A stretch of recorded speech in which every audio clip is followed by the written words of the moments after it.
안녕하세요.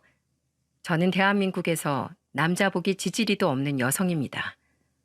제가 왜 이렇게 말을 했는지 궁금하시죠? 아마 제 사연을 들으시면, 아이고, 불쌍해라. 정말 가여워라. 아이고, 저런 일도 있어. 이렇게 생각하실 분들이 많으실 거라는 생각이 듭니다. 사람마다 사는 게 비슷해 보여도 각자 팔자대로 산다는 말이 있잖아요. 이 말대로면 제 인생에는 결혼이라는 게 없는 것 같다는 생각이 들었죠. 왜냐하면 저는 총 3번의 파혼을 했기 때문입니다. 이혼보다 파혼이 낫다지만 너무 결혼을 쉽게 생각한 거 아닌가 싶으시죠? 하지만 저한테도 결혼은 어렵고 인생에서 가장 신중하게 결정했던 일이었어요. 두 남녀가 만나서 한 가족이 되는 일은 그리 쉽지만은 않았습니다. 자세히 말하면 제가 결혼을 진지하게 생각했던 만큼 상대방도 진지하게 생각할 거라 믿었지만 3번의 파혼을 겪으면서 남자에 대한 불신만 생겼었죠. 제가 처음 결혼을 결심했던 건 바른 생활을 하는 남자친구를 만나면서부터였어요. 항상 단정하고 깔끔했던 남자친구는 성격도 저랑 잘 맞았던 사람이었죠.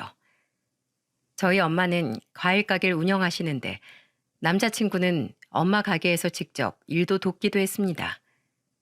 제가 가지 말라고 해도 남자친구는 꼭 가게에서 일을 도왔어요. 은행원이었던 남자친구는 정장을 입고 일해서 옷도 불편할 텐데도 아랑곳하지 않고 엄마를 도왔죠.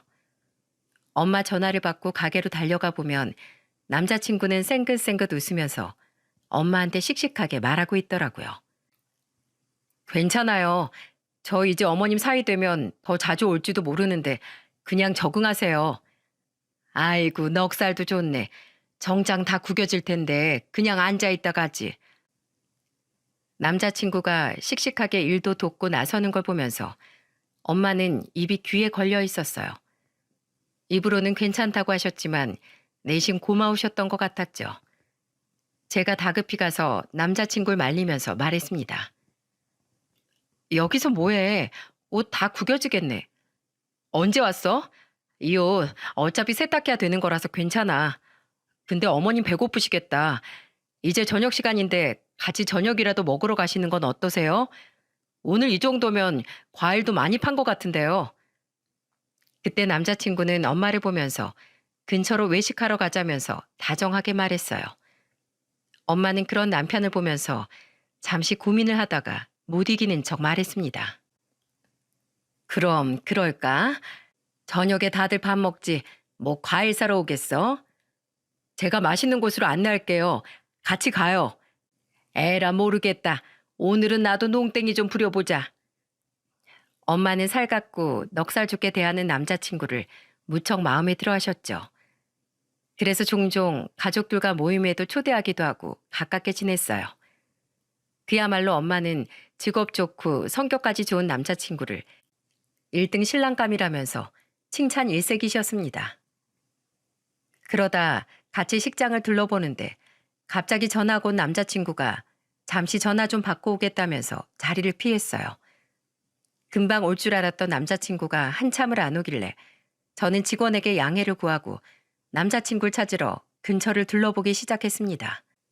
평일이라 식장이 한산해서 그런지 어디선가 말소리가 들려서 가보니까 남자친구가 누군가 통화하는 소리가 들리기 시작했죠.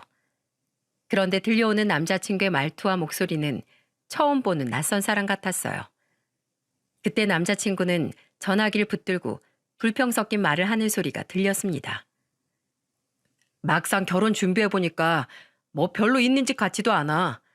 장인어른 될 사람이 개인 사업한다고 해서 큰 사업 하나 있는데 그냥 구멍가게더라니까.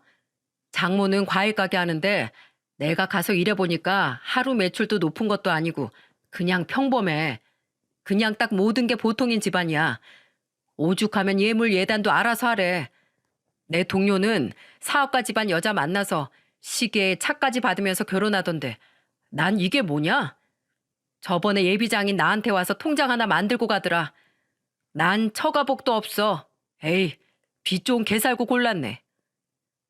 남자친구는 누군가한테 저희 집안을 두고 한탄을 하고 있던 거였죠. 남자친구의 속마음을 듣고 저는 할 말을 잃었어요. 그동안 결혼을 앞두고 가족들과 잘 지내려고 노력하고 있다고 믿었기 때문입니다. 그리고 이어지는 남자친구의 말은 정말 정이 뚝 떨어지는 말이었죠. 상대방이 무슨 얘기를 했는지 남자친구는 전화에 대고 헛웃음을 치면서 말했어요. 야, 구멍가게 아들 있으니까 아들한테 주겠지. 난 진짜 빚 좋은 개살구 집에 잘못 걸린 거라니까. 도대체 부모가 인생을 어떻게 살았길래 예비사이 차해줄 돈도 없냐? 아니 하다못해 시계도 못 받는다니까? 난 그냥 평생 은행에서 일하다 정년 퇴직할 것 같다. 그냥 장인 장모 노후 준비 끝난 거 그거 하나 장점으로 보고 결혼하는 거지. 에휴. 저희 부모님에 대해 막말하는 남자친구를 보면서 그동안 무슨 생각을 해왔을지 머릿속이 훤히 보이는 것 같았어요. 그리고 그동안 저희 부모님과 가까워지면서 혼자 재산이 어느 정도인지 머리로 굴리고 있었다는 게 정말 믿을 수가 없었죠. 게다가 그렇게 알아낸 사실들로 저희 부모님 인생까지 함부로 재단하고 있다는 게 정말 기가 막혔어요. 전 성큼성큼 걸어가서 통화를 마치는 남자친구의 뒤통수를 냅다 후려쳤습니다. 아악소리를 내면서 뒤를 돌아본 남자친구는 저를 보고 깜짝 놀란 얼굴이었죠. 저는 그런 남자친구를 보면서 이를 악물고 말했어요. 그렇게 결혼 자금 반반 노래 부르더니 네 머릿속엔 계산기밖에 없었구나. 유나야, 그게 아니고 이런 대화 남자들끼리 그냥 자존심 싸움 같은 거야. 난 여자한테 잡혀서 안 산다. 그런 거 과시하는 거야. 야, 그게 더 웃겨. 잡혀 살고 말고가 뭐가 있는데. 그럼 넌 사는 내내 척하면서 살 거야? 안 잡혀 사는 척, 잘 사는 척하면서? 그리고 우리 부모님이 어쩌고 저째? 나는 뭐 따질 줄 몰라서 안 따진 줄 알아? 결혼이 무슨 거래냐고. 너라고 뭐 다를 줄 알아? 너도 나 은행원 정도 되니까 만난 거잖아. 은행원이 뭐 대단하다고 직업만 보고 널 만나. 너 은행장 될 거야? 어? 사랑해서 결혼하려던 거지. 무슨 거래야. 됐고 그만하자. 난 우리 가족들까지 발 아래 두고 무시하는 새끼랑은 절대 못 살아. 저는 남자친구한테 화가 잔뜩 난 채 파혼을 선언했습니다. 그때는 식장이나 각종 일정들이 예약 전이라서 갈라서면 그만이었어요. 제가 그만하자고 하니까 남자친구는 울며 불며 저를 잡았었죠. 하지만 한번 신뢰가 깨지니까 저 눈물마저도 진심이 아닌 것처럼 느껴졌습니다. 매몰차게 식장을 나왔는데 남자친구는 어느새 집 앞까지 찾아와 있더라고요. 그때 엄마는 집 앞에 있던 남자친구를 보고 저한테 의아한 목소리로 물으셨어요. 왜 밖에 세워두고 너만 들어왔어? 같이 들어와야지. 엄마, 나 결혼 안 해. 아니, 갑자기 그게 무슨 소리야? 준비하다 싸우기라도 했어? 차라리 치고받고 싸우는 게 낫지. 저 사람이 뭐라는 줄 알아? 빼먹을 거 없는 빚 좋은 개살구 집안이래. 저런 놈이랑 어떻게 평생을 살아? 뭐? 뭔 집안? 쥐뿔도 없는 놈이 어디서 함부로 주둥이질이야? 엄마는 제 말을 듣고 크게 분노하면서 밖으로 뛰쳐나가셨어요. 그럴 만도 했던 게 정말 남자친구 계산법대로 하면 사실 남자친구 집안이 뒤떨어졌거든요. 그래도 엄마는 남편이 성실하고 반듯한 사람이라 마음에 들어 하셨던 거였죠.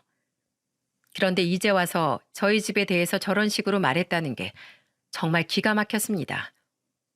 저희 집이 단독주택이었는데 엄마는 마당에 있던 수도꼭지에 호수를 연결해 남자친구를 향해서 냅다 물을 쏘셨어요.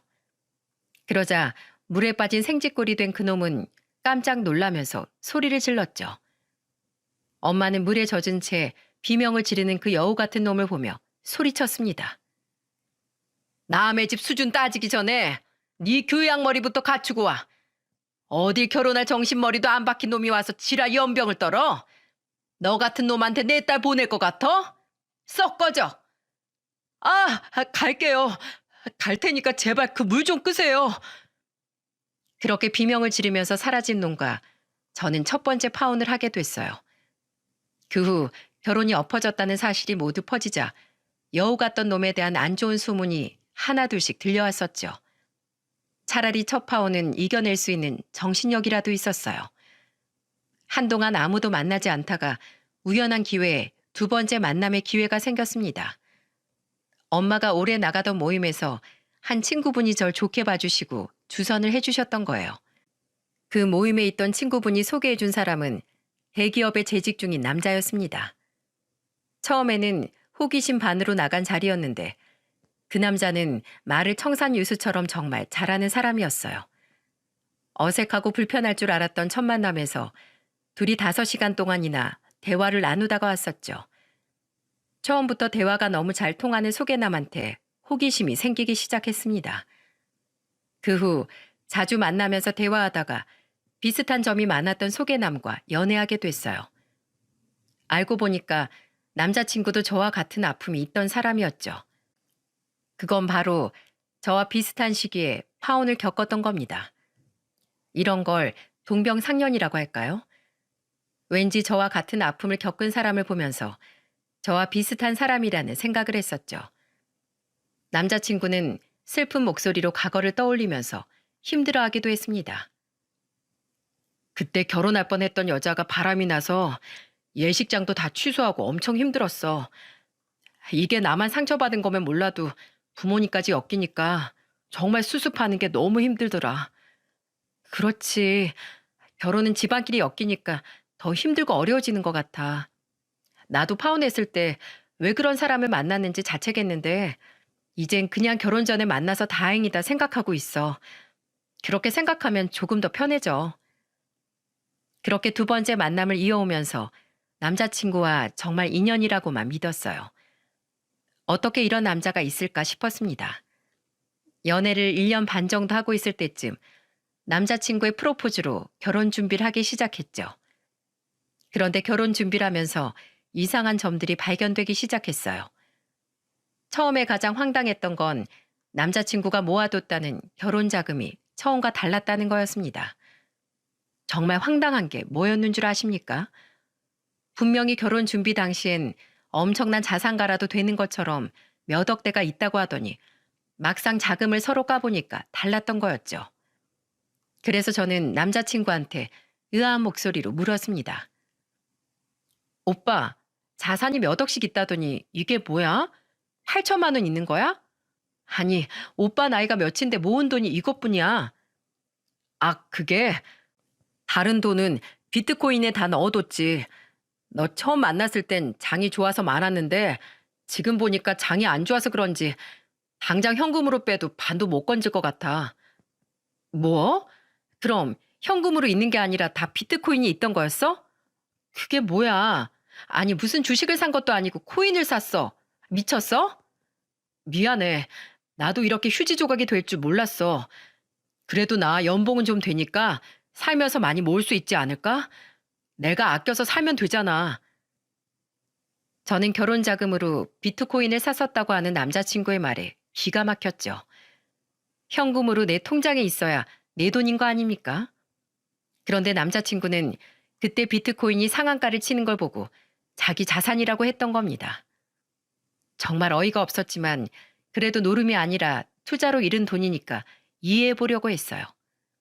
하지만 이상한 점은 여기서 끝나지 않았습니다. 한 번은 남자친구를 깜짝 놀래키려고 회사 앞으로 찾아갔던 적이 있었죠. 그런데 한참을 기다려도 다른 직원들은 모두 퇴근하고 나오는데 남자친구만 안 보였어요. 그래서 깜짝 놀래켜주는 걸 포기하고 전화를 걸었습니다. 한참 신호음이 가더니 겨우 남자친구는 어색한 목소리로 전화를 받았죠. 왠지 목소리가 이상하길래 저는 혹시나 퇴근했나 싶어 남자친구한테 물었어요. 목소리가 왜 그래? 지금 어디야? 나? 회사야. 바빠서 이제 끝났어. 이제 나가려던 참이야. 이제 퇴근한다고? 나 그럼 회사 앞에 있으니까 빨리 나와. 뭐? 회사 앞이라고? 남의 회사 앞을 왜 가? 남이라니 우리가 남이야? 아니. 그게 아니고 바쁜데 네가 기다릴까 봐 그렇지. 이제 나올 거라며 얼른 나오기나 해. 남자친구는 왜 회사 앞까지 왔냐면서 다짜고짜 화를 내면서 말하는 겁니다. 결혼 준비까지 하고 있는데 이게 남인가요? 그리고 회사 안에 무작정 들어간 것도 아니고 왜 앞에서 기다리고 있는 게 화낼 일인지 이해가 안 갔죠. 그래서 그때는 나와만 봐라 하면서 작정을 하고 기다렸는데 한참을 기다려도 안 나오는 겁니다. 금방 나온다던 사람이 강간무소식이길래 전화했더니 그제 헐레벌떡 달려오는 남자친구가 보였어요. 그런데 뛰어오는 방향이 회사 정문이 아니라 다른 방향에서 뛰어오는 모습을 보게 된 거죠.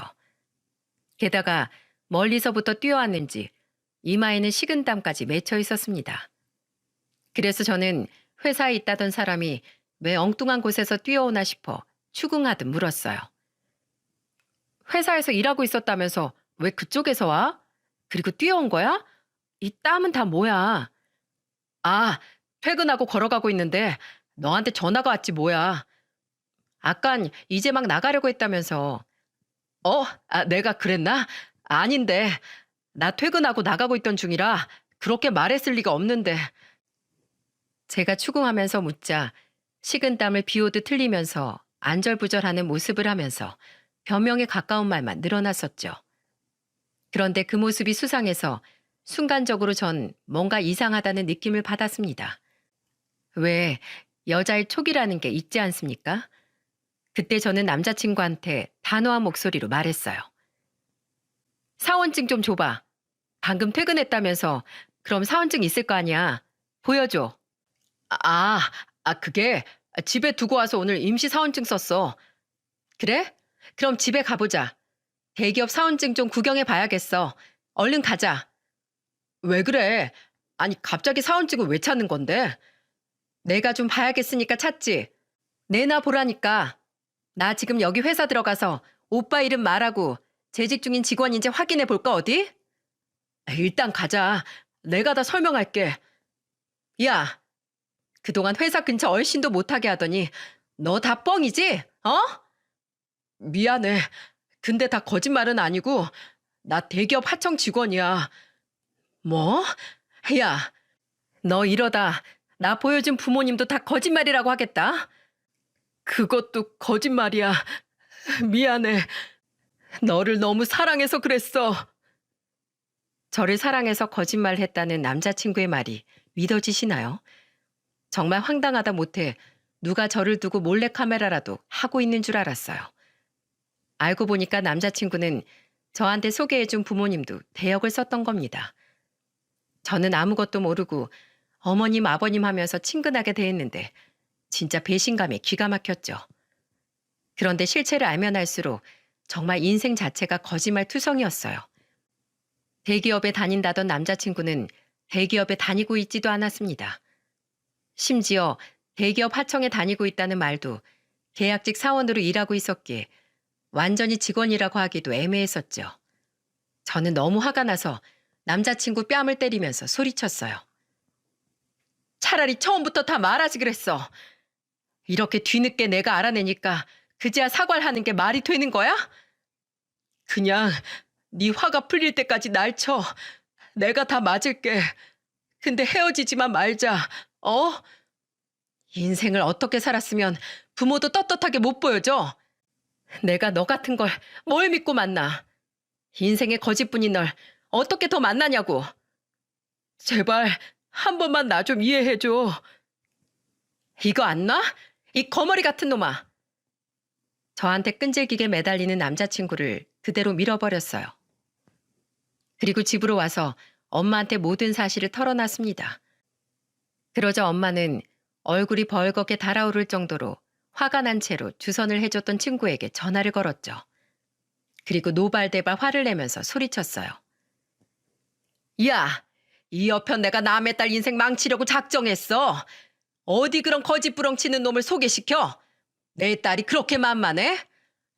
아유, 나도 지금 알았어. 내가 왜 일부러 그랬겠어. 나도 지금 알았다니까. 집어치워. 잘 알아보지도 않고 어딜 감히. 내 딸 짐짝처럼 시집 보낼 생각 없으니까 한 번만 더 껄떡거려봐. 내가 가만 안 둬. 엄마는 주선을 해준 친구에게 화를 내고 전화를 끊어버렸습니다. 파혼을 2번이나 겪게 된 저는 그날 엄마 품에서 펑펑 눈물을 쏟았죠. 진심을 다해 사랑했을 뿐인데 왜 저는 이런 일만 당하는지 황당하고 억울했어요. 엄마는 그런 저를 안아주면서 따뜻한 위로를 해주셨습니다. 괜찮어. 우리 딸이 부족한 게 아니라 진심을 줘도 모르는 그놈들이 문제야. 우리 딸 괜찮어. 네 엄마가 있잖아. 엄마의 위로를 받으면서 마음을 추스를 수 있었죠. 두 번째 파혼 당시에는 아버지도 많이 속상해 하셨어요. 일반적인 연애였다면 나만 힘들고 말았을 텐데 파혼이라 부모님까지 너무 힘들게 해드린 게 참 죄송스러웠어요.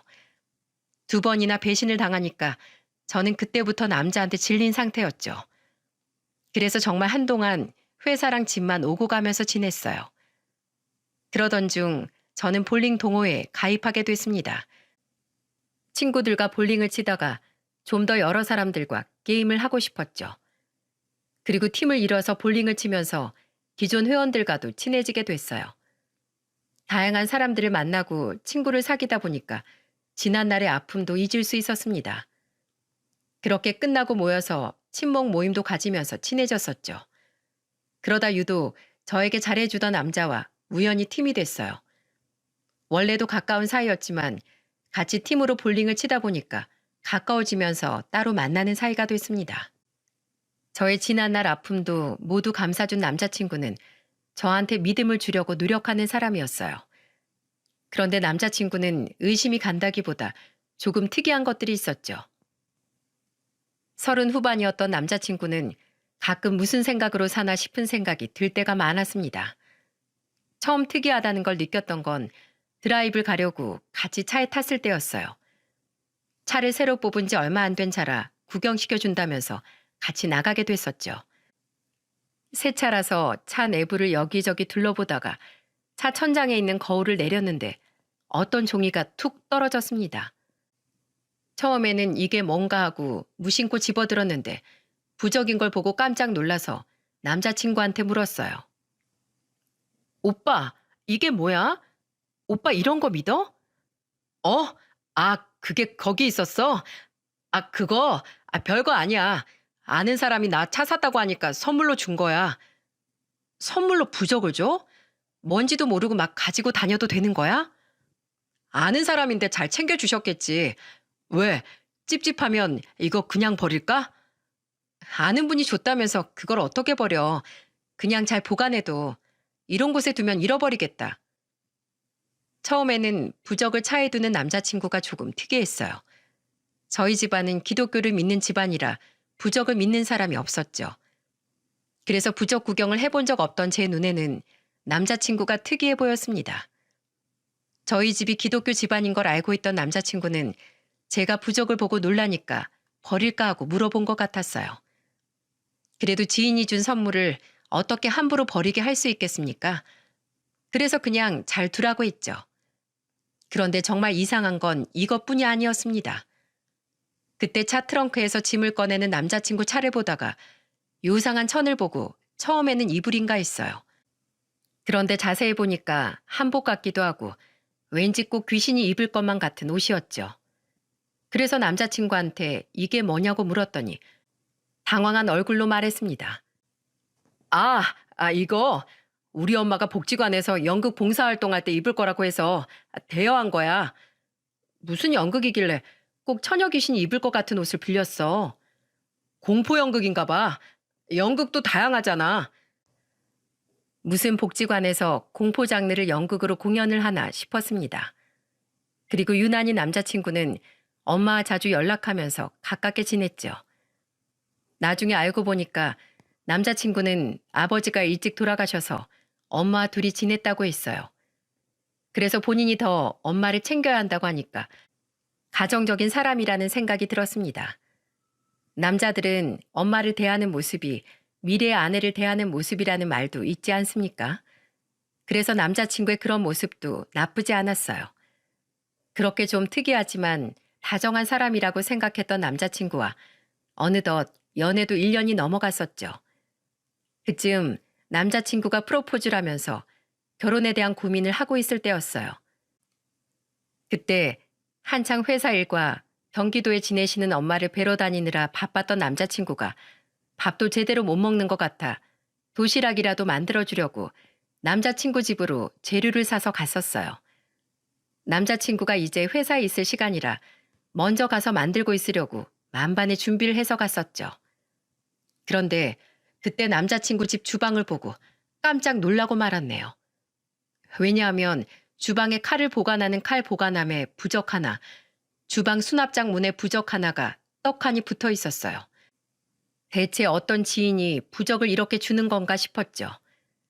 생각해 보니까 차에 있던 부적도 대수롭지 않게 생각하던 남자친구 모습이 생각났어요.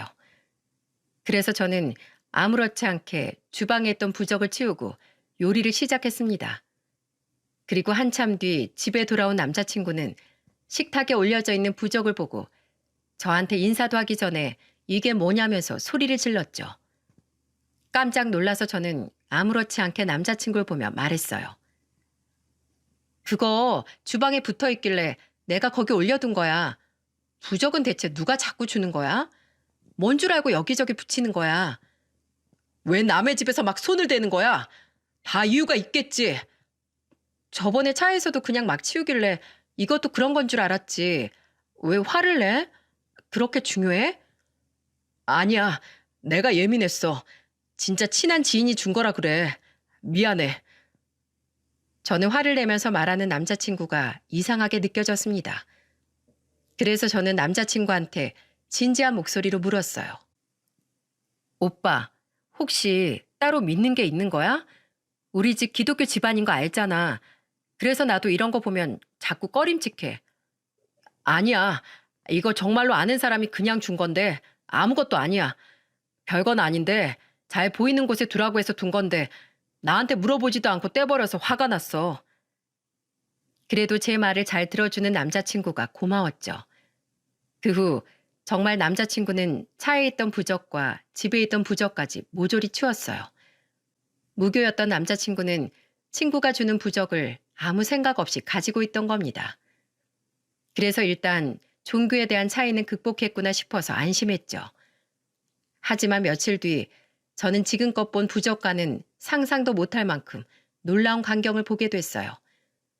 뜬금없이 어딜 좀 가자면서 퇴근 시간에 남자친구가 절 데리러 왔던 겁니다. 그리고 차에 타자 그제야 어딜 가는지 말하기 시작했죠. 저는 어딜 가나 싶어서 물었더니 남자친구가 제 눈치를 보면서 말했어요. 놀라지 마. 우리 어머니 보러 가는 거야. 뭐? 갑자기 어머님을 이렇게 급하게 본다고? 우리 만난 지도 오래됐고 내가 너한테 프로포즈도 했잖아. 그러니까 우리도 이제 깊은 대화를 해봐야지. 우리 엄마 서울에 일이 있어서 지금 서울에 계셔. 저녁만 먹고 오자. 저는 남자친구의 말에 정말 황당했었어요. 아무리 서울에 오셨어도 그렇지 이건 너무 급한 것 같았죠. 긴장한 채 차를 타고 가는데 한 식당에 도착했어요. 남자친구와 내려서 식당으로 들어갔습니다. 그런데 입구에서부터 강렬한 인상이 눈에 확 띄는 얼굴을 한 분 보았죠. 그런데 남자친구가 그쪽으로 가는 걸 보고 기겁했어요. 바로 그 강렬한 인상이 남자친구의 어머님이라는 걸 알고 놀란 목소리로 인사했습니다. 안녕하세요. 김유나라고 합니다. 네, 한번 보고 싶었는데 반가워요. 남자친구와 결혼 얘기가 오고 가던 시기라 저는 어머님이라고 불렀죠. 아줌마, 이모라고 부르기는 조금 아닌 것 같아 어머님이라고 불렀네요. 그런데 어머님은 아이라인도 짙은 편이었고 눈화장이 화려해서 그런지 인상이 무섭게 느껴졌습니다. 그래서 눈을 바로 볼 수가 없었죠. 그런 제 속도 모르고 어머님은 저한테 질문을 하기 시작했어요.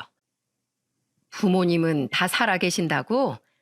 네, 어머님은 과일 가게 하시고 아버지는 따로 작은 개인 사업하고 계십니다.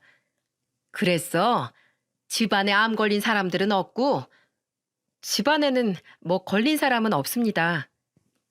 그래? 그럼 반 통과했네. 그럼 종교는?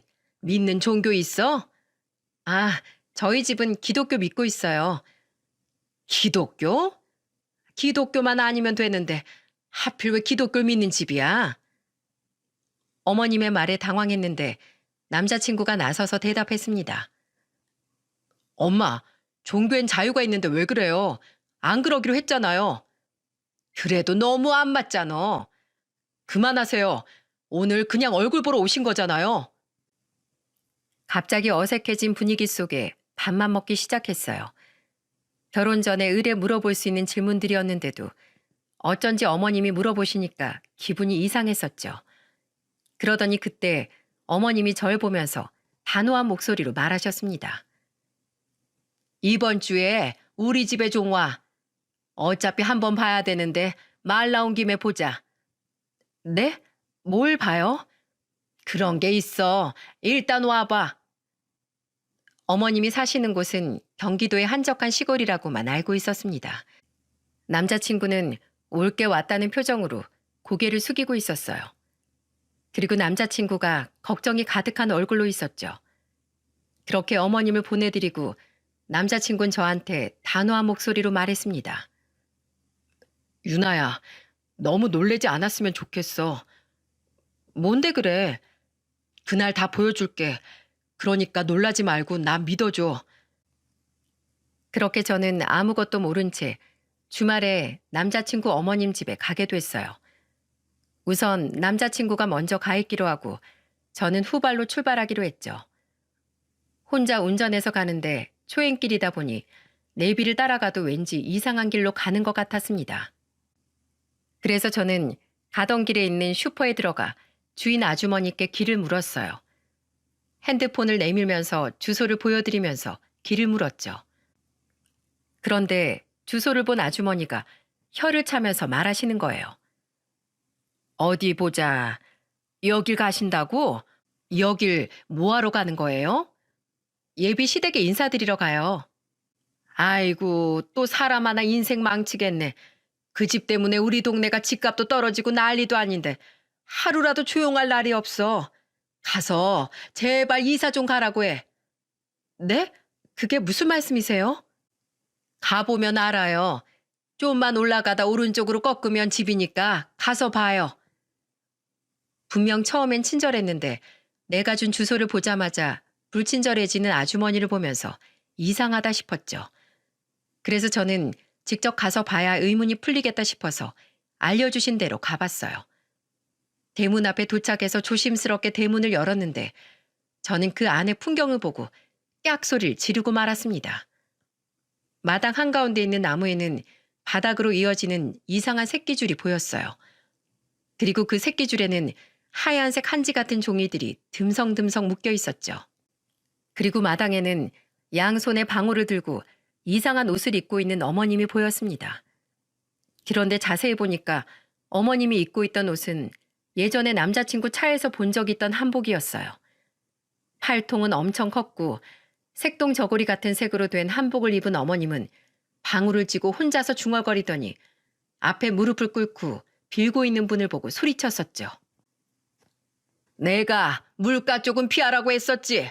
그러니까 왜 물가로 다녀서 남편을 잡어? 어떻게 하셨어요? 맞아요.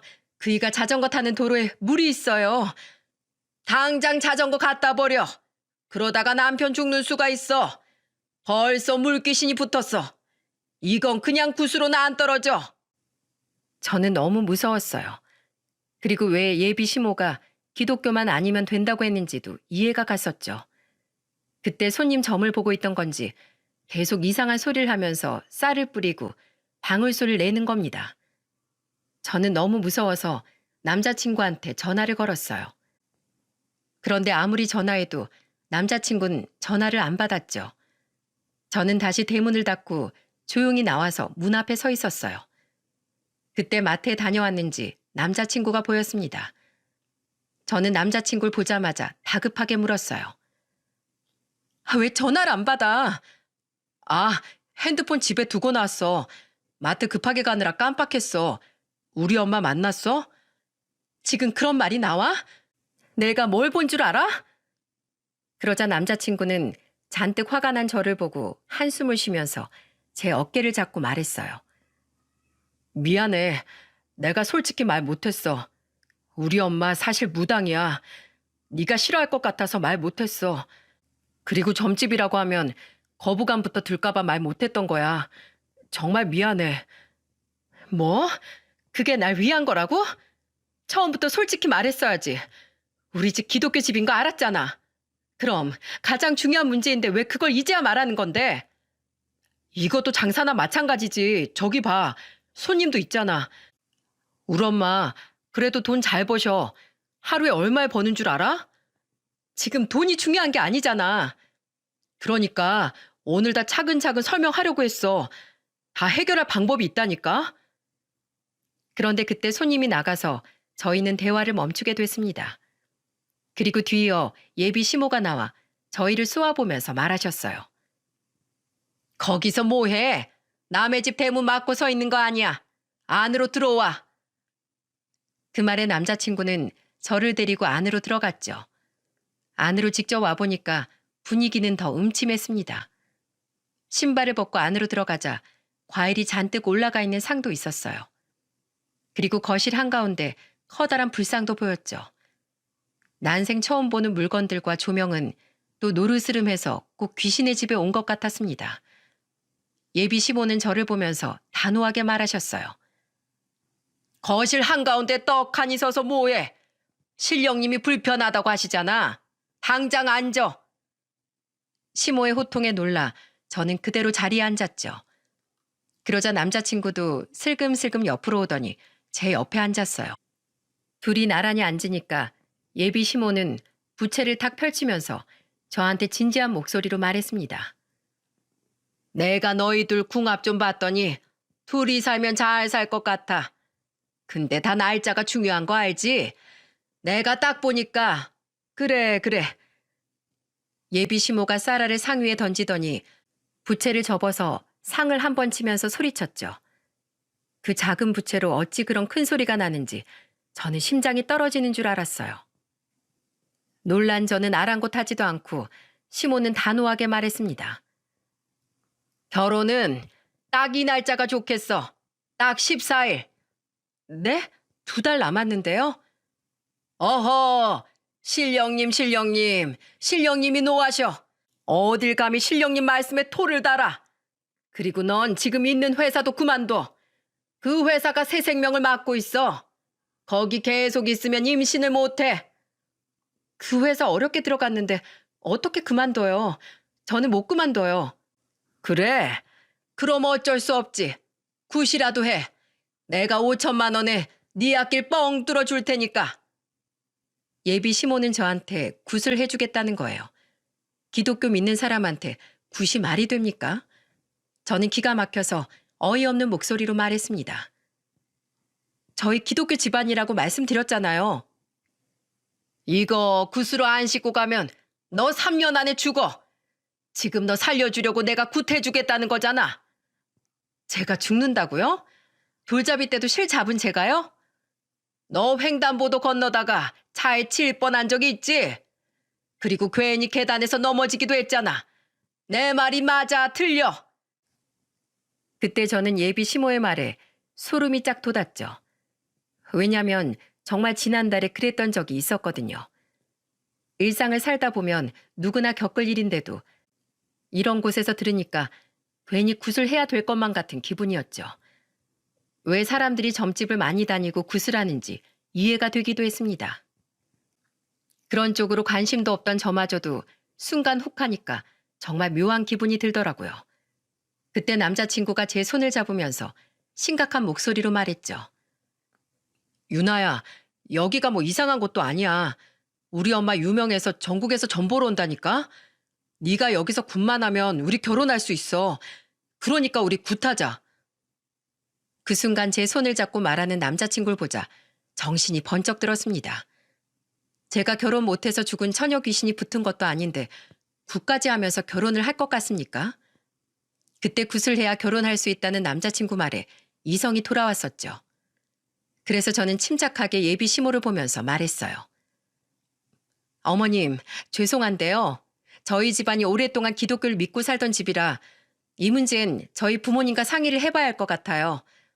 그래도 굿만 하면 제 인생이 뻥 뚫린다니까 아마 잘 말하면 찬성하실 거예요. 그러니? 그럼 어서 가서 상의하고 와라. 제 말에 눈을 반짝이면서 어서 전화하고 오라는 예비 시모의 얼굴을 보니까 어디서 사기꾼 느낌이 풀풀 풍겼어요. 그동안 파혼 2번 당하는 동안 저는 내공 다 안 쌓았겠습니까? 실패를 통해 배운 사자 냄새를 맡은 저는 전화를 하는 척 나가서 그 길로 주랭랑을 쳐버렸어요. 힐을 신고 차가 있는 곳까지 정신없이 달렸습니다.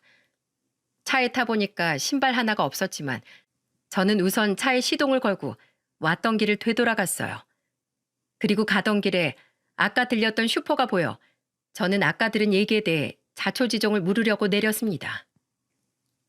어차피 동네 사람도 있어서 안전한 곳이라 생각했었죠.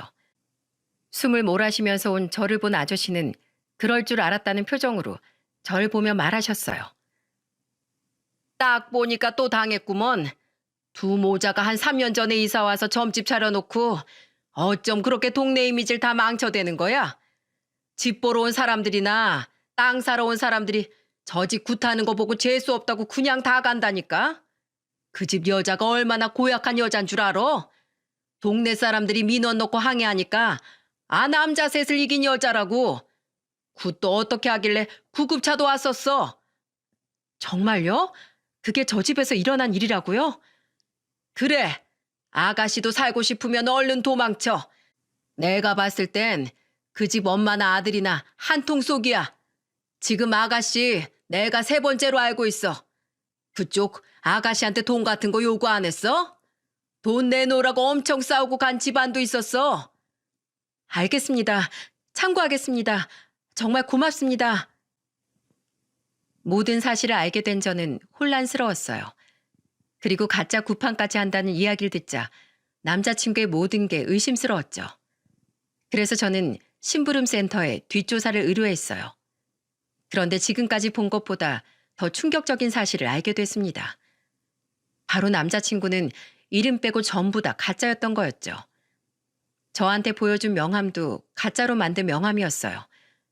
게다가 예비 시모라고 믿었던 무당 여자는 사기 전과도 있던 사람이었어요. 그리고 그걸 옆에서 돕던 사람이 남자친구였던 거죠. 그러니까 결혼을 미끼로 여자들 등쳐먹고 사는 한심한 모자한테 제가 딱 걸렸던 거예요. 정말 팔자 한번 고약하지 않습니까? 심지어 그 새끼는 사기에 폭행 전과까지 있던 놈이었어요. 남자를 여러 번 만나봤지만 이런 최악의 남자는 없었어요.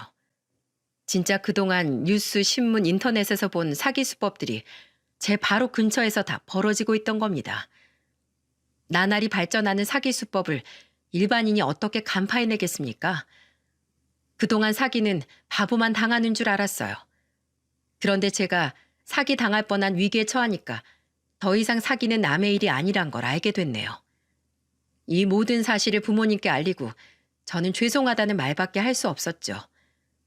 그때 아버지와 엄마는 저를 위로하며 말하셨어요. 유나야, 자책하지 마. 너 정말로 네가 인생을 잘 산 거야.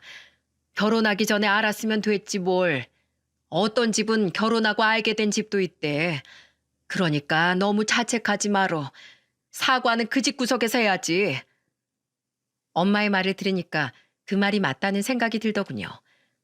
그래서 저는 더 이상 절 자책하지 않고 파혼을 결정했죠. 그러자 뻔뻔한 그 사기꾼 놈이 회사 앞까지 찾아왔더군요. 그러면서 저한테 뻔뻔한 얼굴로 용서를 빌며 말했습니다. 우리가 왜 파혼을 해? 우리 엄마가 점쟁이라서 그런 거야? 야, 사기꾼 모자랑 누가 사돈 맺고 싶어 하겠어? 난 그냥 너랑 네 엄마 자체가 싫어. 내가 너희들한테 정신적인 거 다 청구할 거니까 딱 기다려. 아이씨, 뭐야? 이게 착하게 대해주니까 기어오르네. 사기꾼? 뭐로 고소할 건데? 나한테 10원이라도 손해본 거 있어? 재수없게 진짜. 그냥 숨 쉬는 게 피해주는 거야. 정말로 너네는 사회에서 사라져야 한다고. 사실 제가 피해본 게 없어서 경찰에 신고를 해도 구제받을 게 없긴 했어요. 그런데 너무 화가 나서 뻔뻔하게 찾아온 사기꾼 놈을 보고 큰 소리를 쳤던 거였죠. 그랬더니 그놈이 본성이 나오기 시작했습니다. 저한테 갑자기 손을 들어 올리더니 뺨을 치면서 소리쳤어요. 야, 너 말 다 했어? 이게 진짜 보자 보자 하니까 말로 하니까 우습지 아주.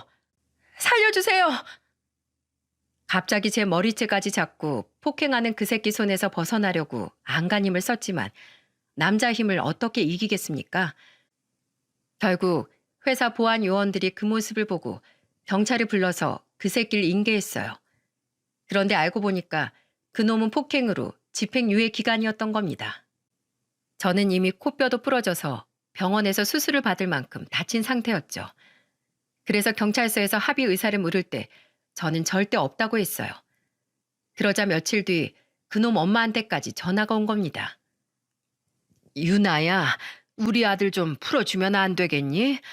걔 지금 집행유예 기간이라서 이걸로 또 들어가면 이젠 진짜 감옥 가야 돼.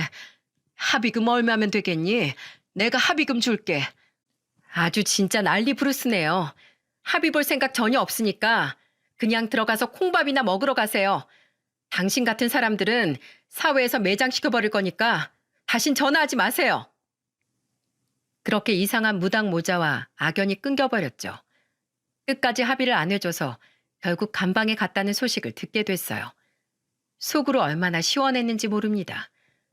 값비싼 인생 수업료를 내고 저는 하나 배웠다고 생각하기로 했죠. 그리고 한동안 지나가는 남자만 봐도 제가 부들부들 떨 정도로 두려움에 떨었어요. 이제는 많이 이겨내서 직장 다니면서 자기 발전에 힘쓰고 살고 있습니다. 이제는 정말로 남자 복이 없고 그냥 평생 잘 살겠다고 맹세했죠. 그럼에도 이렇게 사연을 보내게 된 건 지난날의 반성이자 같은 여자들이 저와 같은 상처를 받지 않길 바라는 마음에서 쓰게 됐습니다. 쎄하다 싶으면 무조건 피하세요. 결혼보다 소중한 스스로를 지키는 게 가장 중요한 일이니까요. 우리 모두 소중한 자식들인데 스스로를 지키며 살아갑시다. 모두 행복하세요.